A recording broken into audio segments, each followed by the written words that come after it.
Education എൻകൗണ്ടറിലേക്ക് എല്ലാവർക്കും സ്വാഗതം. ഒരു പത്രത്തിൽ കണ്ട PSCയുടെ രസകരമായ കോമഡിയാണ് ഞാൻ ഇപ്പോൾ നിങ്ങളുടെ അടുത്ത് പറയാൻ പോകുന്നത്. ഉദ്യോഗാർത്ഥികൾക്ക് PSCയുടെ താക്കീത്. യോഗ്യതയില്ലാതെ അപേക്ഷിച്ചാൽ കർശന നടപടി ഉണ്ടാകും. നമ്മൾ കേൾക്കുമ്പോൾ എന്തോ വലിയ സംഭവം എന്ന് തോന്നും. ഒരു സംഭവമില്ല. ഞാൻ ഇതേക്കുറിച്ചൊന്ന് വ്യക്തമായിട്ട് എക്സ്പ്ലെയിൻ ചെയ്ത് പറയാം. ഞാൻ ഈ കാണിക്കുന്ന പത്രത്തിലെ ഏറ്റവും ലാസ്റ്റ് ഭാഗം നിങ്ങളൊന്ന് വായിച്ചു നോക്കണം. 17/7/1965 GOMS നമ്പർ 526 PD-യിലെ വ്യവസ്ഥ പ്രകാരം പാർലമെൻറ്റ് സംസ്ഥാന നിയമസഭകൾ പാസാക്കിയ നിയമപ്രകാരം അല്ലെങ്കിൽ സംസ്ഥാന സ്ഥാപിതമായ UGC അംഗീകൃത സർവകലാശാലകൾ എന്നിവ സർക്കാർ സർവീസിലേക്കുള്ള നിയമങ്ങൾക്ക് സ്വീകരിക്കുമെന്ന് തുല്യതാ സർട്ടിഫിക്കറ്റ് സർക്കാർ ഉത്തരവ് ആവശ്യം വരുന്നില്ല. സർക്കാർ ഉത്തരവ് പ്രകാരം ആവശ്യം വരുന്നില്ലെന്നാണ് പറയുന്നത്. ഇത് പച്ചക്കള്ളമാണെന്ന് ഞാൻ പറയും. കാരണമുണ്ട്. ഇവർ പറയുന്ന സർക്കാർ ഉത്തരവുണ്ട്, അത് ശരി തന്നെ, അത് പണ്ടെന്ന് ഇറക്കിയ ഉത്തരവാണ്. പക്ഷേ അതല്ല ഇപ്പോൾ പാലിക്കുന്നത്. അതെല്ലാവർക്കും അറിയാവുന്ന കാര്യമാണല്ലോ. ഇപ്പോൾ കാരണമുണ്ട്, ഞാൻ പറയാം. ഒന്നാമതായിട്ട് പറയാനുള്ളത്, അണ്ണാമലയിൽ പഠിച്ച് ഡിഗ്രി ഇൻവാലിഡായ ലക്ഷക്കണക്കിന് വിദ്യാർത്ഥികളുണ്ട്. UGC പബ്ലിക് നോട്ടീസ് ഇറക്കിയ കാര്യങ്ങളും എല്ലാവർക്കും അറിയാവുന്ന കാര്യമാണ്. നമ്മളൊരു കാര്യം പറയാനുള്ളത്, MG യൂണിവേഴ്സിറ്റിയിൽ അന്നുണ്ടായിരുന്ന VC സാബു തോമസ് തന്നെ പറയുകയുണ്ടായി മീഡിയ വണ്ണിൽ, ഞങ്ങളുടെ തുല്യത വെച്ച് ഒരുപാട് പേര് ഗവൺമെൻറ് സർവീസിൽ PSCയിലേക്ക് കയറിയിട്ടുണ്ട്, അവരെ ഞങ്ങൾ ഡിസ്റ്റർബ് ചെയ്യുന്നില്ലെന്ന്. അതിനെ സംബന്ധിച്ചുള്ള വീഡിയോയുടെ ലിങ്ക് ഞാൻ ഡിസ്ക്രിപ്ഷനിൽ വെച്ചിട്ടുണ്ട്, നിങ്ങൾക്ക് ചെക്ക് ചെയ്ത് നോക്കാവുന്ന. ഇപ്പം PSCയിൽ ജോലി കിട്ടിയ ആളുകൾ അല്ലെങ്കിൽ PSC വഴി സർക്കാർ ജോലി കിട്ടിയ ആളുകൾ വരെ ഉണ്ടാവാം ഒരു പക്ഷേ. അങ്ങനെയുള്ളവർക്കൊക്കെ ഇതൊരു വലിയ ആശങ്കയായിട്ട് നിൽക്കുന്നു. ആശങ്ക ഉണ്ടാകാം, അങ്ങനെയുള്ളവർക്കും ആശങ്കയുണ്ട്. ഇതിൻ്റെ എല്ലാത്തിൻ്റെയും തെളിവിൻ്റെ ലിങ്ക് എല്ലാം ഞാൻ ഡിസ്ക്രിപ്ഷൻ വെച്ചിട്ടുണ്ട്, അത് നിങ്ങൾക്ക് ചെക്ക് ചെയ്ത് നോക്കാം. അതേപോലെ തന്നെ രണ്ടാമത്തെ പോയിന്റിൽ ചൂണ്ടിക്കാണിക്കാനുള്ളത്, ഹൈക്കോടതിയിൽ തന്നെ അണ്ണാമല PSC സംബന്ധിച്ചുള്ള കേസുകൾ 50ഓളം കേസുകൾ നിലവിലുണ്ട്. അത് നിങ്ങൾക്ക് പിന്നെ ഹൈക്കോടതിയുടെ വെബ്സൈറ്റ് എടുത്ത് നോക്കുമ്പോൾ അറിയാം. തുല്യതാ സർട്ടിഫിക്കറ്റ് സംബന്ധിച്ച് PSCയിൽ ജോലി കയറിയിട്ട് പൈസ ഗവൺമെൻറ് കൊടുക്കാത്തത് സംബന്ധിച്ചുള്ള കേസുകളെല്ലാം ഹൈക്കോടതിയിലുണ്ട്. ഒന്നാമത് പറയാനുള്ളത്, UGC അംഗീകാരമില്ലാത്ത ഭാരതീയർ ഉൾപ്പെടെ ഇതര സർവകലാശാലകൾക്ക് 2015 മുതൽ 2024 വരെ കാലിക്കറ്റ് സർവകലാശാല തുല്യത നൽകി വന്നിരുന്നു. കാലിക്കറ്റ് അവരുടെ തുല്യത ഇൻവാലിഡ് എന്ന് പറയുകയും ഉണ്ടായിട്ടുണ്ട്. ഡിഗ്രിക്ക് അംഗീകാരം ഇല്ലെങ്കിൽ പിന്നെ തുല്യതയ്ക്ക് വാലിഡുണ്ടോ എന്നാണ് അവർ പറയുന്നത്. PSCയും ഇപ്പോൾ പഴിചാരിയിരിക്കുകയാണ് കാലിക്കറ്റ് സർവകലാശാല.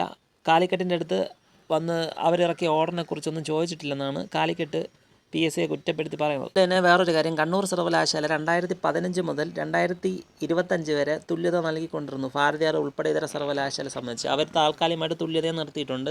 PSCക്കും അതിൻ്റെ ഒരു കോപ്പി അയച്ചു കൊടുത്തിട്ടുണ്ട്. പിന്നെ അഞ്ചാമതായിട്ട് പറയാനുള്ളത്, MG കേരള 2015-16, 2016-17 തുല്യത നൽകി വരുന്നുണ്ട്. UGC അംഗീകാരം ഇല്ലാത്തവർക്ക് ഇപ്പോഴും കൊടുക്കുന്നുണ്ട്.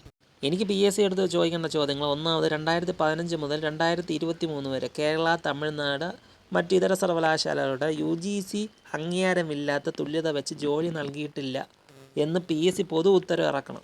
UGC അംഗീകാരമുള്ള സർവകലാശാലകൾക്ക് മാത്രമാണ് ജോലി PSC നൽകിയതെന്ന് പൊതു ഉത്തരവിൽ പറയുകയും ചെയ്യണം. തുല്യതാ സർട്ടിഫിക്കറ്റ് വെച്ച് തുല്യതയുടെ അടിസ്ഥാനത്തിൽ ആരെയും ജോലിയിൽ പ്രവേശിച്ചിട്ടില്ലെന്ന്, വിവിധ തസ്തികയിൽ പ്രവേശിച്ചിട്ടില്ലെന്ന് PSC ഉത്തരവിൽ പറയുകയും ചെയ്യണം.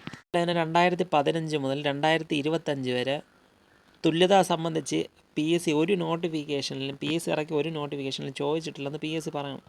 UGC അംഗീകാരമുള്ള സർവകലാശാലകൾ പഠിച്ചവർക്ക് മാത്രമാണ് ജോലി നാളിതുവരെ നൽകിയെന്ന് PSC ഓർഡർ ഉണ്ട്. അടുത്ത പോയിൻ്റായിട്ട് പറയാനുള്ള, കേരള ഹൈക്കോടതിയിൽ സുപ്രീം കോടതിയിലെ കേസിലുള്ള ഭാരതീയർ അണ്ണാമല സർവകലാശാലയിൽ പഠിച്ച ആരടുത്തു നിന്നും PSC തുല്യത വാങ്ങിയില്ലെന്ന്, തുല്യത നോക്കി ജോലി കൊടുത്തിട്ടില്ലെന്നും PSC ഉറപ്പുവരുത്തണം. അതേക്കുറിച്ച് ഓർഡർ ഇറക്കണം. കാലിക്കറ്റ് യൂണിവേഴ്സിറ്റി, കണ്ണൂർ യൂണിവേഴ്സിറ്റി അവർ നൽകിയ 2015 മുതൽ അങ്ങോട്ട് നൽകിയ തുല്യത അംഗീകാരമില്ലെന്ന് അവർ തന്നെ ഓർഡർ ഇറക്കിയിട്ടുണ്ട്. ആ തുല്യത PSC വാങ്ങിയിട്ടില്ലെന്നും ആ തുല്യത ഉപയോഗിച്ച് ആരും ജോലിക്ക് കയറിയിട്ടില്ലെന്നും PSC ഉത്തരം പറയണം. വാർത്തയിലുള്ള കാര്യം സത്യം തന്നെയാണ്, പക്ഷേ ആ പറഞ്ഞിരിക്കുന്ന കാര്യങ്ങളൊന്നും ഇപ്പോൾ പ്രാബല്യത്തിൽ വരുന്നില്ല. ഇപ്പം എക്സാമ്പിൾ വേറൊരു കാര്യം പറയാം, അതായത് UGC അംഗീകാരം ഉണ്ടെങ്കിൽ തുല്യതയുടെ ആവശ്യമില്ലെന്ന് പറഞ്ഞ് ഹയർ എഡ്യൂക്കേഷൻ ഡിപ്പാർട്ട്മെൻറ്റിന് ഉത്തരവ് ഇറക്കിയിട്ടുണ്ട് 2018 സമയത്ത്. അപ്പോൾ നിങ്ങൾക്കത് ചെക്ക് ചെയ്യുമ്പോൾ അറിയാം. ഇതേക്കുറിച്ച് ഞാൻ അതിൻ്റെ വീഡിയോയുടെ ലിങ്ക് ഞാൻ ഡിസ്ക്രിപ്ഷനിൽ വെച്ചിട്ടുണ്ട്, അതും നിങ്ങൾക്ക് നോക്കാവുന്നതാണ്. കേരളത്തിലെ സർവകലാശാലകൾ തുല്യത ചോദിക്കാനൊന്നും പാടില്ല, PSCയും ചോദിക്കാൻ പാടില്ല. അതിനുശേഷം എത്ര പേർക്ക് യൂണിവേഴ്സിറ്റികൾ തുല്യത കൊടുത്തുകൊണ്ടിരിക്കുന്നു. കേരള കൊടുക്കുന്നു, കാലിക്കറ്റ് കൊടുക്കുന്നു, MG കൊടുക്കുന്നു, കണ്ണൂർ കൊടുക്കുന്നു. ഇത് നിങ്ങളെല്ലാവരും ഒന്ന് ചിന്തിച്ചാൽ മതി. ഇപ്പം കണ്ണൂരും അതേപോലെ കാലിക്കറ്റും തുല്യതയ്ക്ക് അംഗീകാരമില്ലെന്ന് ഓർഡർ ഇറക്കിയിട്ടുണ്ട്. ഇതുവരെ കൊടുത്തതിന് ഇക്വലൻസിക്കൊന്നും വാലിഡില്ലെന്ന് പറഞ്ഞിട്ടുണ്ട്.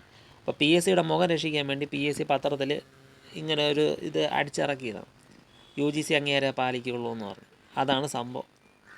അല്ലാതെ പിന്നെ അവർ പറയുന്നത് പോലെ ഒന്നും ഇവിടെ നടക്കാൻ പോകുന്നില്ല. വിവരാശരേഖയിൽ PSC വ്യക്തമായിട്ട് പറഞ്ഞിട്ടുണ്ട്, കാലിക്കറ്റ് ഇറക്കിയ ഓർഡറിനെ കുറിച്ച് അവർക്ക് അറിഞ്ഞുകൂടെന്ന്, അവരതിൽ കിട്ടിയിട്ടില്ലെന്ന്. അതേപോലെ അടുത്ത കാര്യം പറയുന്നത്, ശ്രീനാരായണ ഗുരു ഓപ്പൺ യൂണിവേഴ്സിറ്റി ഇറക്കിയ ഓർഡറും അവർക്ക് അറിഞ്ഞുകൂടാ, ഉത്തരവ് കണ്ടിട്ടില്ലെന്ന്. പെരിയാർ ഭാരതീയർ സർവകലാശാലയ്ക്ക് അംഗീകാരമുണ്ടോ ഇല്ലേ എന്നും PSCക്ക് അറിഞ്ഞുകൂടെന്ന് വിവരാശരേഖ പ്രകാരം പറഞ്ഞിട്ടുണ്ട്. ഞങ്ങൾ ഇതൊക്കെ നോക്കിയിട്ട് എന്താണ് മനസ്സിലാകേണ്ടത്? ഇങ്ങനെ വിട്ടികളാക്കാൻ നിൽക്കരുത് PSC.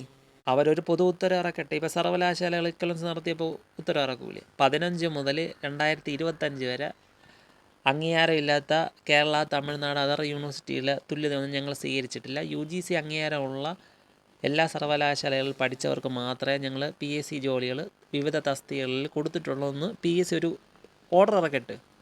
ഓർഡർ ഇറക്കിയാൽ പിന്നെ കുഴപ്പമില്ലല്ലോ. ഭാരതീയർ 2015 to 22 വരെ ഇല്ലായിരുന്നു. അവർ റൺ ചെയ്തിട്ടുണ്ട് ഈ പ്രോഗ്രാം. അത് RTA ചോദിച്ചപ്പോൾ, സ്റ്റുഡൻസ് ചോദിച്ചപ്പോൾ അതിൽ ഇല്ലെന്ന് UGC തന്നെ രേഖാമൂലം RTA പറഞ്ഞിട്ടുണ്ട്.